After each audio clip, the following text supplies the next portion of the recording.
علی بھائی اگلا سوال ہے کہ ہاتھ یا پاؤں میں علاج کی غرض سے دھاگا باندھنا اور دم کروانا کہاں تک درست ہے؟ دم تو بالکل ٹھیک ہے جی، وہ آپ کروا سکتے ہیں.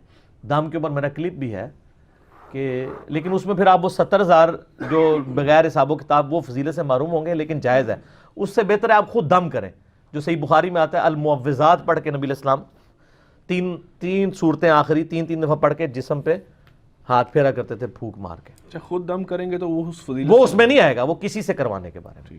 خود کرائیں گے تو نبی علیہ السلام پھر فضیلت سے باہر ہو جائیں گے. نبی علیہ السلام خود کرتے تھے المعوذات، صحیح بخاری میں آتا ہے. تو بلکہ صحیح مسلم میں ہے کہ جب نبی علیہ السلام کے گھر میں سے کوئی بیمار ہو جاتا تو اب آخری 3 صورتیں پڑھ کے دم کیا کرتے. سر یہ وظیفہ لے جائے، جب کوئی بیمار ہو، کوئی بھی یعنی بیماری ہو یا کوئی اور مسئلہ ہو، آخری 3 صورتیں پڑھ کے دم کر دیا کریں. سورہ فاتحہ کے دم کا بھی ذکر موجود ہے صحیح بخاری مسلم میں.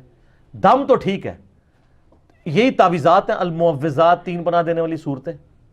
لیکن تعویذ لٹکانا غلط ہے. جیسے شہد چاٹنے میں آپ کو شفا ہے نا، شہد کی بوتل لٹکانے میں تو نہیں ہے. قرآن کا بھی تعویذ لٹکانے میں نہیں ہے، قرآن پڑھنے میں اور اپنے جسم کے اوپر پھونک کے ملنے کے اوپر ہے. باقی دھاگے والا جو مسئلہ ہے نا، وہ ایک حدیث جو ہے وہ ابو داؤد میں ضعیف ہے، حاکم میں اس کا صحیح طریق موجود ہے.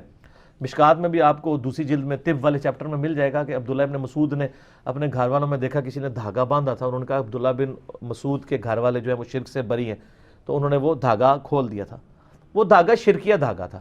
آج کل الیاس قادری صاحب جو وہ دھاگے باندھ رہے ہیں وہ شرکیہ نہیں ہے، یعنی وہ بتوں کے لیے نہیں ہے، وہ کلام پڑھ کے باندھتے ہیں. آپ زیادہ سے زیادہ اس کو ناجائز کہہ سکتے ہیں، نہ تو یہ شرک ہے، نہ آپ اس کو کوئی حرام کا فتویٰ لگا سکتے ہیں. آپ زیادہ کہیں گے طریقہ ٹھیک نہیں ہے.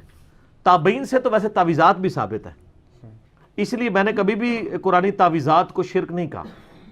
میں زیادہ کہتا ہوں یہ ثابت نہیں ہے. اگر کوئی قرآن کا تعویذ شرک کیسے ہوگا؟ ایک بندے نے قرآن لکھ کے اپنے گلے میں لٹکا لیا ہے، شرک تو نہ ہوا، بدعت ہوئی نا. تو جس جرم کی جتنی انٹینسٹی ہے وہ بیان کریں آپ. شرک کا تو مطلب ہے آپ کہیں گے جی قرآن جو ہے وہ شرک ہے نعوذ باللہ، تو اس جرم کی اتنی انٹینسٹی رہنے دیں. تو اس لیے ہم یہ کہتے ہیں ہم نہیں کرتے، کسی پہ فتویٰ نہیں لگاتے. یہ سکھوں کی ریزمبلنس نہیں آ جاتی؟ وہ جو نہیں، سکھوں کی ریزمبلنس تو تب ہوگی تو پھر تو آب زمزم جو ہے وہ گنگا کی ریزمبلنس بن جائے گی. نہیں، ان کی مذہبی تو ایک پہچان ہے نا. نہیں، مذہبی پہچان تو ان کی بھی پانی کو متبرک جاننا ہے، ہماری بھی ہے. اس طرح نہیں ہوگا.